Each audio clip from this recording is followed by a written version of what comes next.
السلام علیکم ورحمۃ اللہ وبرکاتہ۔ تمام دوست احباب امید کرتا ہوں خیریت سے ہوں گے۔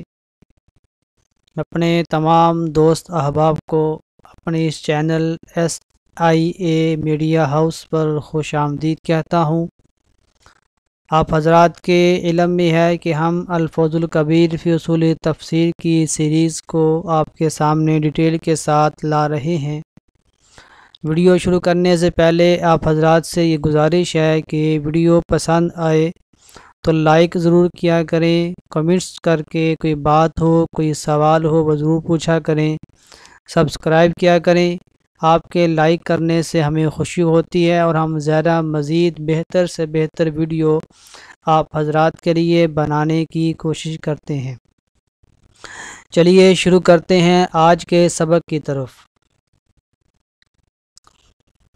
اس سے پہلے ہم نے آپ حضرات کو یہ بات بتائی تھی کہ یہودیوں کے گمراہ ہونے کے بہت سارے اسباب حضرت شاہ ولی اللہ محدث دہلوی رحمۃ اللہ علیہ نے بیان کیے ہیں، جیسے تحریف کرنا، آیات تورات کی آیات کو چھپانا، اور اسی طرح افتراء کرنا اور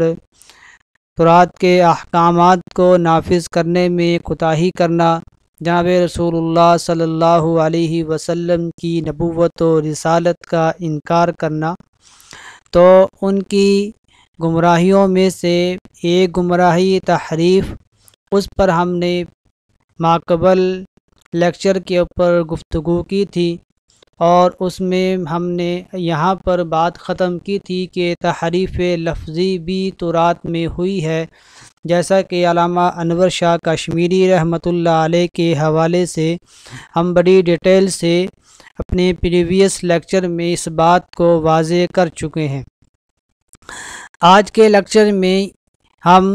تحریف کی دوسری قسم تحریف معنوی پر بات کریں گے۔ تحریف معنوی کسے کہتی ہیں؟ جیسا کہ پچھلے لیکچر میں ہم نے اس کی تعریف رکھی تھی کہ اللہ تعالیٰ کے احکامات کی یا آیات کی یا احادیث کی ایسی تفسیر کرنا جو تفسیر قواعد اصولیہ کے، قواعد تفسیر کے، قواعد الحدیث کے خلاف ہو، اپنی منمانی اللہ تعالیٰ کے احکامات کی تفسیر کرنا، یہ تحریف معنوی کہلاتی ہے۔ جیسا کہ تحریف معنوی کی تو یہودیوں کے ہاں بہت ساری مثالیں ملتی ہیں۔ ایک مثال یہ ہے کہ اللہ تعالیٰ نے ہر امت کے لیے یہ اصول مقرر کیا ہے کہ امت کے جو لوگ وقت کے نبی پر ایمان لائیں گے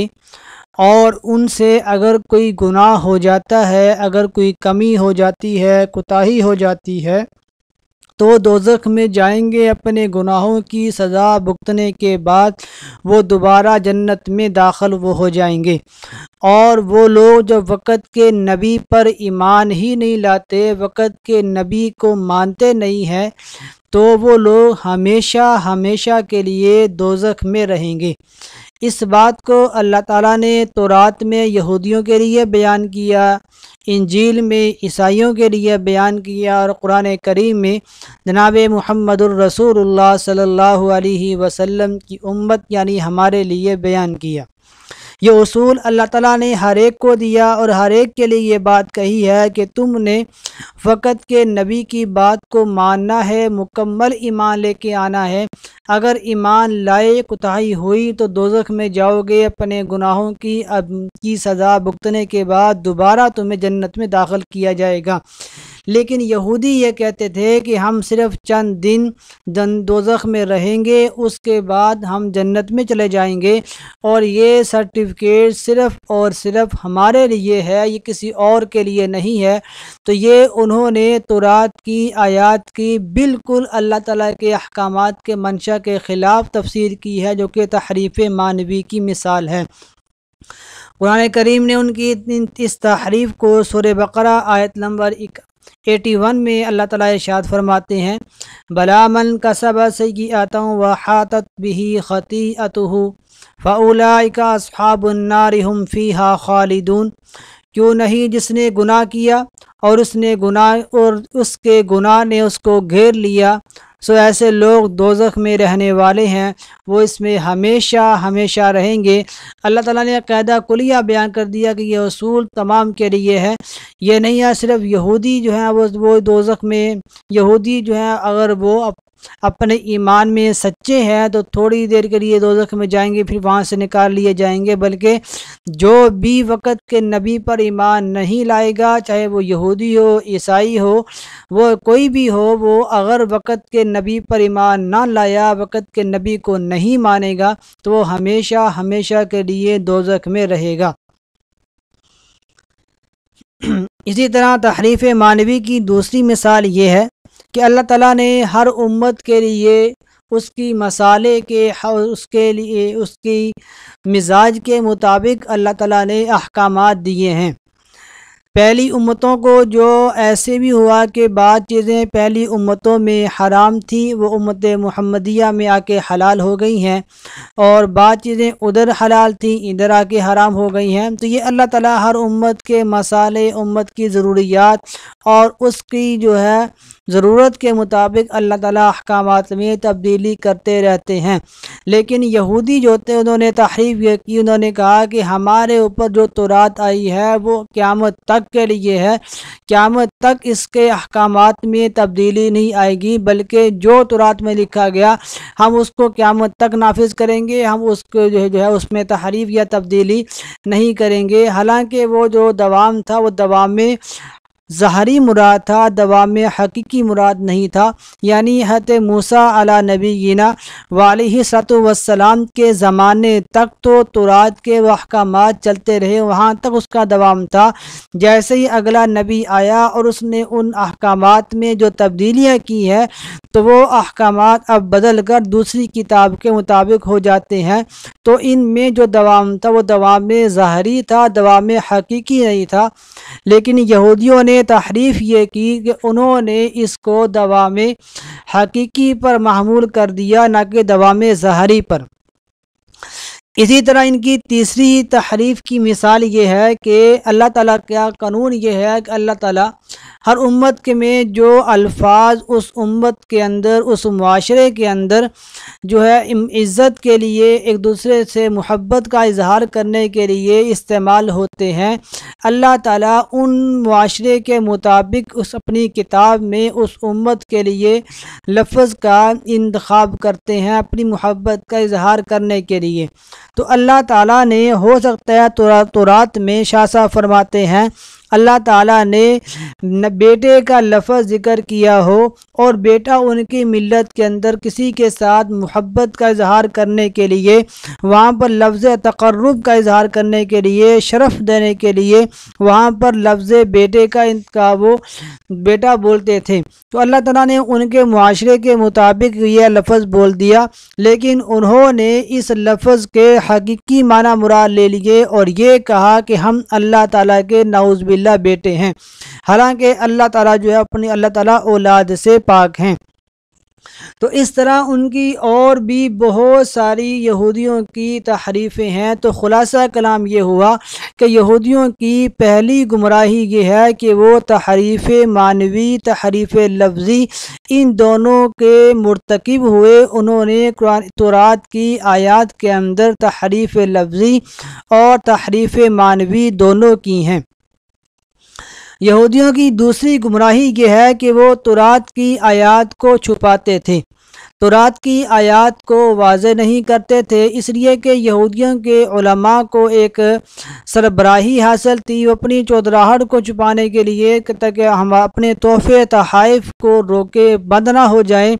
مال آنا ختم نہ ہو جائے، اس ڈر کی وجہ سے وہ تورات کی آیات کو صحیح معنوں میں بیان نہیں کرتے تھے، ان کی آیات کو چھپاتے تھے۔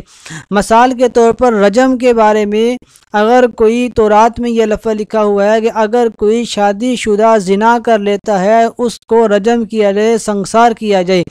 لیکن یہودیوں نے یہ سوچا کہ اگر ہم یہ کریں گے تو اس سے تو ہمارے جو امیر لوگ ہیں وہ ناراض ہو جائیں گے،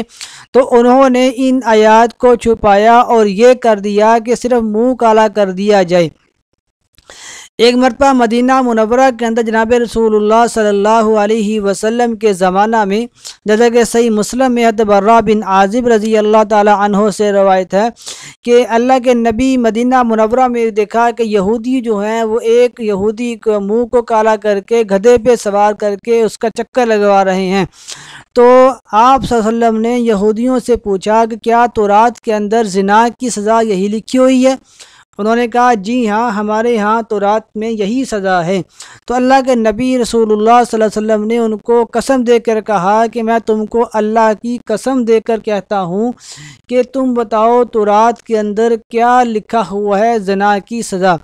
پھر انہوں نے کہا جب آپ نے ہم کو قسم دے دی ہے تو انہوں نے بتایا کہ ہمارے تورات میں یہ لکھا ہوا ہے کہ اگر کوئی شادی شدہ زنا کر لیتا ہے اس کو سنسار کر دیا جائے، لیکن چونکہ اس سے ہمارے امیر لوگ ناراض ہوتے تھے تو ہم یہ کرتے تھے کہ امیروں کو سزا یہ دیتے، غریبوں کو سزا ہم وہی غریب لوگوں کو جب کوئی غریب کرتا تو اس کو سزا دیتے سنسار کی، امیر کرتا تو اس کو سزا دیتے ہم اس کا منہ کالا کر دیتے۔ پھر بعد میں ہم نے ان دونوں کو اوپر ایک ہی سزا کا اطلاق کر دیا۔ تو یہ تورات کی آیات کو چھپانے کی واضح مثال ہے۔ اسی طرح تورات کے اندر جناب رسول اللہ صلی اللہ علیہ وسلم کی پیشن گوئی موجود ہے۔ تورات میں یہ موجود تھا کہ آپ آخری نبی جناب اسماعیل علیہ نبی گینا و علیہ الصلاۃ والسلام کی اولاد میں سے ہوگا، اور ان کی پیشن گوئیاں موجود تھیں، لیکن یہودی جو تھے وہ ان آیات کو چھپاتے تھے، اور اگر کبھی ان کو کسی عوام کے سامنے آیات ظاہر ہو بھی جاتی تو اس کی تعویل یہ کرتے تھے کہ تورات میں ظہور کی خبر ہے، اتباع کی خبر نہیں ہے۔ حالانکہ یہ پلے درجے کی جہالت ہے کہ جب آپ کو کتاب میں ایک نبی کے ظاہر ہونے کی خبر دی جا رہی ہے تو اس کی اتباع کی خبر کیوں نہیں ہوگی۔ اسی طرح ان کی تیسری گمراہی جو تھی وہ تھی افطرا۔ یہودیوں کی تیسری گمراہی یہ تھی کہ وہ افطرا کرتے تھے، وہ اپنی طرف سے دین میں ایسی باتیں شامل کر لیتے تھے کہ جو ان کے دین میں نہیں ہوتی تھی، تعمق کو داخل کرتے تھے، تشدد کرتے تھے، اور یہ تعمق اور تشدد ان کے احبار میں، ان کے رہبانیت میں، علماء میں بہت ذرا پایا جاتا تھا۔ چنانچہ یہودیوں کے پاس جناب عیسیٰ علیہ نبینا و علیہ الصلاۃ والسلام کی نبوت کا انکار کرنے کے لیے سوائے اپنے علماء کے اقوال کے، اپنے بڑوں کی بات کے، اور کوئی واضح اور مستند دلیل ان کے پاس نہیں تھی۔ یہاں پر دو لفظ آئے ہیں، تعمق اور تشدد، تو یہاں پر اس کی تھوڑی سی ہم تعمق اور استحسان کا لفظ بھی گزرا ہے، تو ہم یہاں پر تھوڑی سی اس کی وضاحت کر دیتے ہیں۔ تعمق کہتے ہیں کسی چیز کی گہرائی میں اترنا، معاملے کی تہ تک پہنچنے کی کوشش کرنا، اور یہاں پر تعمق سے مراد ہے بال کی کھال اتارنا۔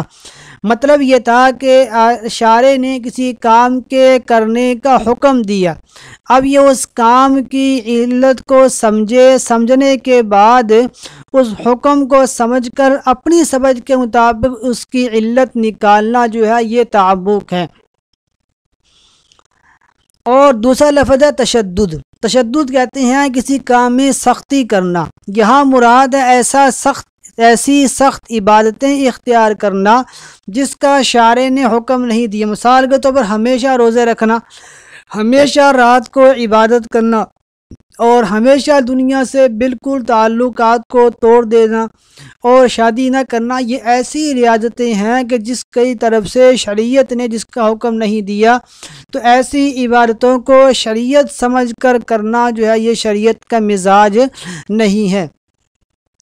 اور تیسرا لفظ بولا گیا استحسان۔ استحسان کہتے ہیں کسی چیز کو اچھا جاننا، اور یہاں پر استحسان سے مراد یہ ہے کہ نصوص شرعیہ کے بغیر کسی مصلحت کے بعض احکام کی تخریج کرنا۔